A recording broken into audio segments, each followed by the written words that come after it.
Io sono stato un grande utilizzatore di Facebook. No, non lo sto dicendo con lo stesso tono con cui si ammettono vizi, colpe e peccati. Voglio solo partire da questo presupposto. Io, Facebook, per promuovere la mia immagine professionale, l'ho usato parecchio.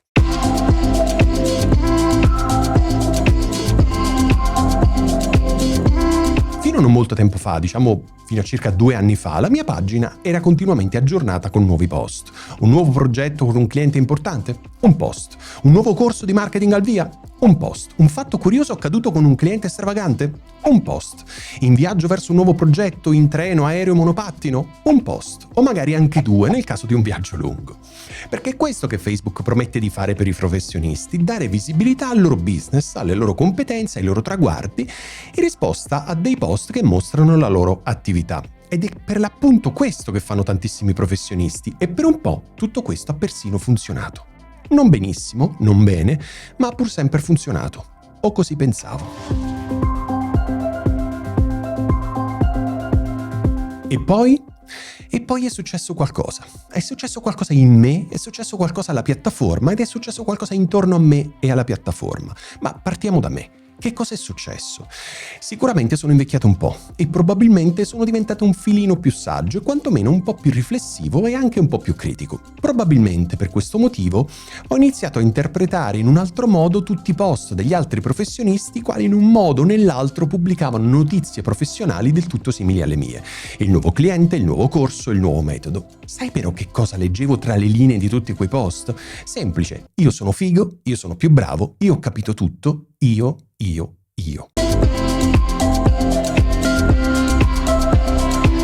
A partire da quel momento, progressivamente, ho capito che quel modo di comunicare non è giusto e non può esserlo. Va poi detto che sempre invecchiando, cioè diventando più maturo, riflessivo e critico, mi sono avvicinato via via sempre di più al concetto di minimalismo, nella convinzione che il principio less is more possa essere applicato a gran parte degli aspetti della nostra vita, per avere maggiore serenità e anche maggiore efficacia. Quindi sì, mi sono convinto pian piano che quello, usato un tempo da me e un tempo come ora da altri, non è e non può essere affatto il modo giusto per usare un canale social. Possiamo dire che è un modo malato? Forse sì, per 3 motivi diversi. Prima di tutto è malato perché come un virus è contagioso, perché se tutti fanno così, prima o poi, probabilmente finirai per farlo anche tu. E infatti è così, in questo modo, che comunicano tutti i professionisti che usano Facebook. E poi un modo malato perché è dannoso, o perlomeno superfluo. È dannoso perché ci sono altre persone che vedono in quei post null'altro che un'affermazione della propria supposta preeminenza. Io sono figo, per l'appunto. Un'autoincensazione che, una volta vista, non si può più non vedere. Ed è superfluo perché non funziona, o meglio, non funziona più. Perché anche Facebook è cambiato, l'algoritmo del social network per eccellenza non è più quello di una volta e la visibilità dei post non sponsorizzati, e come ben sanno le persone che si occupano di social media marketing, decisamente ridotta, talvolta talmente misera da essere quasi nulla. E questo vale doppiamente per i contenuti di scarsa qualità o poco apprezzabili che non arrivano praticamente a nessuno. Ed è malato anche per un terzo motivo, perché una volta iniziato a pubblicare contenuti di quel tipo, a lungo andare è difficile smettere, perché di spiegazioni ce ne sono tante. Prima di tutto perché Facebook stesso e i social media in generale tendono a creare dipendenza. Non è un caso se negli ultimi anni si sta parlando sempre con maggiore insistenza di disintossicarsi dai social. E non è un gioco da ragazzi, anche perché la soddisfazione che si prova quando si pubblica un post e i commenti subito sotto ci dicono "che bravo, mitico, il migliore, maestro, insegnami", dà a sua volta una certa dipendenza. Ma basta guardare la cosa con un minimo di realismo e oggettività per capire che di questi commenti, di queste gratificazioni si può tranquillamente far a meno. Basta aprire gli occhi e uscire dalla propria zona di comfort. Ma smettere, oltre che essere assolutamente possibile, è anche auspicabile. Peraltro, una volta intrapresa questa via, diventa sempre più semplice continuare a percorrerla. È un po' come smettere di fumare. Mentre si sfumacchiano 10, 15 o più sigarette al giorno, non ci si accorge neppure di puzzare di fumo. Solo poi, quando finalmente si riesce a dire addio alla nicotina, ci si accorge dell'odore tutt'altro che piacevole che caratterizza i tabagisti. Ecco, la stessa cosa succede per i post autocelebrativi sui social. Chi smette di farli riesce a vedere nitidamente quanto puzzano i post altrui.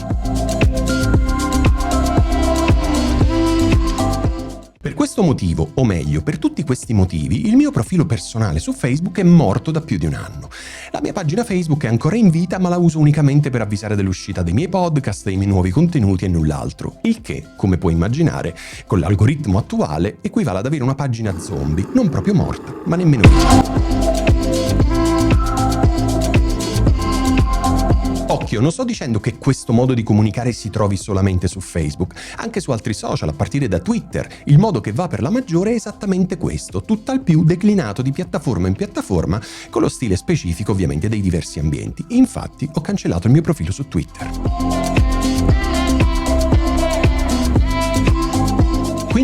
Quindi cosa dovremmo fare?